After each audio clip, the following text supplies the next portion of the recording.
আমি নিয়মিত নামাজ পড়ার চেষ্টা করি, কিন্তু মোবাইলে নাটক সিনেমা দেখতেও ভালো লাগে, মাঝে মাঝে দেখি। প্রশ্ন হলো, আমার নামাজ আল্লাহ তাআলা কবুল করবেন কিনা? মৃত ব্যক্তি যদি কোনো দেনাপানা থাকে, সেটা কি তার জন্য জানাজার পূর্বে মিটিয়ে দিতে হবে? ফজরের নামাজ জামাতে আদায় করতে না পারলে ওই সময় বাড়িতে আদায় করা সম্পর্কে জানতে চাই। ফজরের নামাজ যদি আপনি জামাতে আদায় করতে না পারেন, তাহলে সেক্ষেত্রে বাড়িতে আপনার যারা আছেন আত্মীয় স্বজন, আপনার বউ বাচ্চা, তাদেরকে নিয়ে বা যারা আছে তাদেরকে নিয়ে জামাতে আদায় করবেন, একা একা করবেন না। আর এটা মাঝে মধ্যে হতে পারে, নিয়মিত যদি এটা হয় তাহলে আপনি ভালো মুসলমান হতে পারলেন না।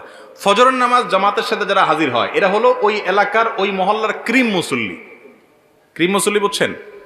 সবচেয়ে ভালো মানের মুসল্লি, ভালো মানের ইমানদার মুসলমান। যে মুসলমান ফজরের নামাজে হাজির হয়, যে মুসলমান অন্য ওয়াক্তে হাজির হয়, ফজরে হাজির হয় না, বুঝতে হবে এই মুসলমানে কি আছে, ভেজাল আছে। এই জন্য এ ক্লাসের মুসলমান হইতে হলে ফজরের জামাতে হাজির হইতে হবে। হঠাৎ একদিন আপনার মিস হতে পারে, এখন রাত 12টা পর্যন্ত যদি মোবাইল আর ফেসবুক টিপাটিপি করেন, তাহলে ফজর নামাজ চাইলেও জামাতে পড়তে পারবেন না। এই জন্য আগে আগে ঘুমাইতে হবে। আগে ঘুমানো স্বাস্থ্যের জন্য উপযোগী, সুন্নাহ সম্মত। দেরি করবেন না। মোবাইল টিপাটিপি করেন, দিনের বেলায় করেন।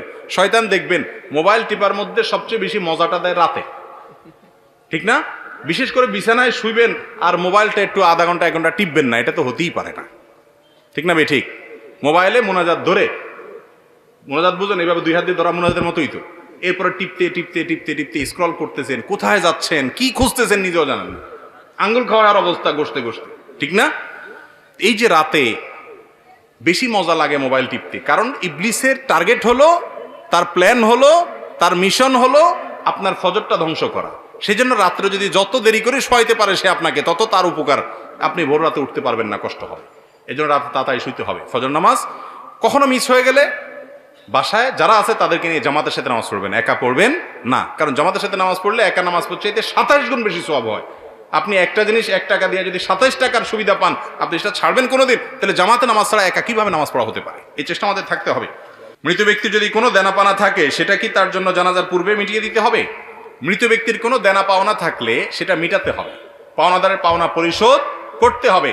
জানাজার আগেই করতে হবে এমন বাধ্যবাধকতা নাই। অনেক সময় দেখা যায় পাওনাদার দূরে আছে বা এই মুহূর্তে মিটমাট করা সম্ভব নয়, তাহলে আপনি লাশ দাফন করার পরে করলেন হবে, কিন্তু আপনি যদি আগে করতে পারেন, সেই সুযোগ থাকে, অবশ্যই আগে করবেন। আর পরে করলেও আদায় হবে, কিন্তু এটা করতে হবে। অনেক সময় দেখা যায় একটা মানুষ মারা গেছেন, তার দেনা আছে, দোকানে বাকি আছে, এগুলো দেওয়ার খবর নাই, 40 খাওয়া নিয়ে টানাটানি, ঠিক না? ঠিক যেটা ফরজ সেটার খবর নাই, যেটা শরীয়ত করতে বলেছে সেটা করে না, যেটা করতে বলে নাই সেটা নিয়ে টানাটানি। আপনার বাবা মারা গেছেন, উনি দেনাদার, পাওনাদারের কাছে ওনার পাওনা আছে, উনি ঝুলে আছেন, আল্লাহর কাছে পাকড়াও, কারণ পাওনাদারের পাওনা আছে, সেটা দেওয়ার খবর নাই। আপনি ওই মানুষ খাওয়ায় বেড়াচ্ছেন। মানুষ খাওয়ানো গুরুত্বপূর্ণ না পাওনাদারের পাওনা পরিশোধ করা গুরুত্বপূর্ণ? তার রূহ ঝুলে থাকে যে ব্যক্তি পাওনাদারের পাওনা পরিশোধ করা ছাড়া মৃত্যুবরণ করে। শরীয়তের নির্দেশ হলো কোনো মানুষ মারা যাওয়ার পরে তার সম্পদ থেকে সর্বপ্রথম কাজ হলো পাওনাদারের পাওনা দেওয়া। এরপরে তিনি ওসিয়ত করলে সেটা পূরণ করা, তারপরে বাকিটা তার ওয়ারিসদের মধ্যে বন্টন হবে। এখন আমাদের ওইগুলোর কোনো খোঁজ খবর নাই, যেটা শরীয়তে বলে না ওইটাকে সবচেয়ে গুরুত্ব দিয়ে করি। আল্লাহ আমাদেরকে বোঝার তৌফিক দান করুন। আমি নিয়মিত নামাজ পড়ার চেষ্টা করি, কিন্তু মোবাইলে নাটক সিনেমা দেখতেও ভালো লাগে, মাঝে মাঝে দেখি। প্রশ্ন হলো, আমার নামাজ আল্লাহ তাআলা কবুল করবেন কিনা? ভাই, নামাজ হয়ে যাবে ফরজ যদি ঠিকঠাক মতো করেন, কিন্তু আপনি নামাজও পড়েন আবার নাটক সিনেমাও দেখেন, হারাম জিনিসও দেখেন, এর মানে হলো আপনার নামাজটা ঠিক মতো হচ্ছে না। নামাজ যদি খুব ভালোভাবে হয়, তাহলে অন্যায় অশ্লীল কাজ থেকে নামাজ আপনাকে কি করবে? বিরত রাখবে। যদিও আপনার নামাজ ত্রুটিপূর্ণ, তারপর আপনি নামাজ ধরে রাখবেন। ধরে রাখলে একসময় ইনশাআল্লাহ আপনি এই অপরাধ থেকে, পাপের কাজ থেকে, হারাম থেকে সরে আসার সুযোগ লাভ করবেন ইনশাআল্লাহ। আপনাকে ট্র্যাকে থাকতে হবে, চেষ্টা ছাড়া যাবে না, চেষ্টা থাকতে হবে, একসময় আল্লাহ তৌফিক দিবেন। আর মনে রাখবেন, আপনি নামাজ পড়ছেন, আল্লাহর কাছে ইবাদত নিবেদন করছেন, আবার যে কাজগুলো করছেন সেগুলো আল্লাহ, হারাম কাজগুলো করছেন সেগুলো আল্লাহ নিষেধ করেছেন। যে আল্লাহর নির্দেশ পালন করতে গিয়ে নামাজ পড়ছেন, সে আল্লাহর নির্দেশ পালন করতে গিয়ে আপনার চোখকে হেফাজত করতে হবে, কারণ দুইটাই কার নির্দেশ? আল্লাহর নির্দেশ। হারাম জিনিস দেখাতে সাময়িক আরাম হয়, স্থায়ী আরাম হয় না। চুলকানির মতো, যখন চুলকাবেন খুব মজা লাগবে, চুলকানি শেষ, এরপরে জ্বলবে। আর চুলকানির সময় যদি না চুলকায়, একটু ডলে ডলে চুলকানিটা থামাইয়া দেন, তাহলে দেখবে না, জ্বলবে না। এই জন্য হারাম জিনিস দেখার জন্য মনের ভিতরে চুলকানি হয়, শয়তান উস্কায়, দেখ দেখ, দেখলে অনেক শান্তি পাবি, দেখার পরে ঠিকই অস্থিরতা লাগে, কি দেখলাম, হ্যাঁ হ্যাঁ চলে গেল, টেলিভিশন বন্ধ হয়ে গেল, সে চলে গেল, কি দেখলাম। আপনার মনের ভিতরে অস্থিরতা আরো বাড়ে, কখনো মনের প্রশান্তি আনে না, এগুলো মানুষকে অশান্তি করে। আজকে যুবকরা ডিপ্রেশনে ভুগছেন। কেন ডিপ্রেশনে ভুগছেন? ভোগের যত আইটেম আছে দুনিয়ার সবই তো আপনার হাতের নাগালে। কেন ডিপ্রেশনে ভুগছেন? কেন আত্মহত্যার প্রবণতা বাড়ছে? কেন মানুষ ডিপ্রেশনের কারণে দিন দিন অস্থির হচ্ছে? কেন মানসিক রোগী তরতর করে বেড়ে চলেছে? মূল কারণ হলো শান্তির ট্র্যাক থেকে সরে গেছে। শান্তি ভোগের মধ্যে নাই, শান্তি নাটক সিনেমায় বুধ হওয়ার মধ্যে নাই, শান্তি মাদকের বোতল হাতে নেওয়ার মধ্যে নাই, শান্তি জেনার মধ্যে নাই, শান্তি চোখের জেনার মধ্যে নাই, শান্তি দুনিয়াতে ভোগ আনন্দের মধ্যে নাই। শান্তি হলো আল্লাহর আনুগত্যের মধ্যে থেকে যতটুকু বৈধ ভোগ আছে ততটুকু করার মধ্যে। যে ব্যক্তি বিবাহের মাধ্যমে তার যৌন চাহিদাকে পূরণ করে এবং হালাল পথ ছাড়া হারাম পথে যায় না, আল্লাহ তাআলা তাকে শান্তি দেন। যে অশান্তির পথে যায়, হারাম পথে যায়, অবৈধ পথে যায়, আল্লাহ তাআলা তাকে শান্তি দেয় না। এই জন্য একের পর এক দেখবেন চেঞ্জ করতে থাকে তার লাইফ পার্টনার, কিন্তু শান্তি কোথাও পায় না, ডিপ্রেশনে ভুগতে থাকে। আল্লাহর কসম, এই দুনিয়াতে ভোগে আল্লাহ শান্তি রাখেন নাই, ত্যাগে শান্তি রেখেছেন, আল্লাহর নির্দেশ মানার মধ্যে শান্তি রেখেছেন। আলা বিযিকরিল্লাহি তাতমাইন্নুল কুলুব। যুবকরা শান্তি পাচ্ছেন না, ডিপ্রেশনে ভুগছেন, আল্লাহর ছায়াতলে আসেন। আমি শপথ করে বলছি, আপনি কোরআন হাতে নেন, কোরআন বুঝেন, আল্লাহর সাথে কথা বলেন, নামাজে দাঁড়ান, দীর্ঘ সময় কথা বলেন, সেজদায় গিয়ে আল্লাহর সাথে কানাঘুষা করেন, ভোর রাতে উঠে দোয়া করেন। আমি শপথ করে বলছি, আপনি যে শান্তি পাচ্ছেন, পৃথিবীর কোনো মিলিয়নার, কোনো বিলিয়নার সে শান্তি পায় না, সে শান্তির ধারে কাছেও যেতে পারে না যদি আল্লাহর আনুগত্য তার মধ্যে না থাকে।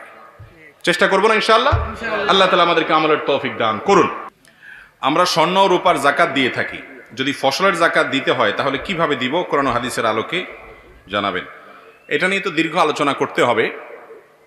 মৌলভীবাজারেই গত সপ্তাহের যে মাহফিল ছিল সেখানে বিস্তারিত আমরা বলেছি, সেটা অনলাইনে আসলে ক্লিপটা আপনারা শুনে নেবেন। বাংলাদেশে অবহেলিত একটা ফরজ কাজ হলো ফসলের যাকাত। আমরা জানিই না, টাকা পয়সার যাকাত, ব্যবসার মালের যাকাত, স্বর্ণরূপার যাকাত আমরা অনেকে দেই, কিন্তু ফসলের যাকাত দেই না। ফসল যদি কমপক্ষে 26 মণ হয়,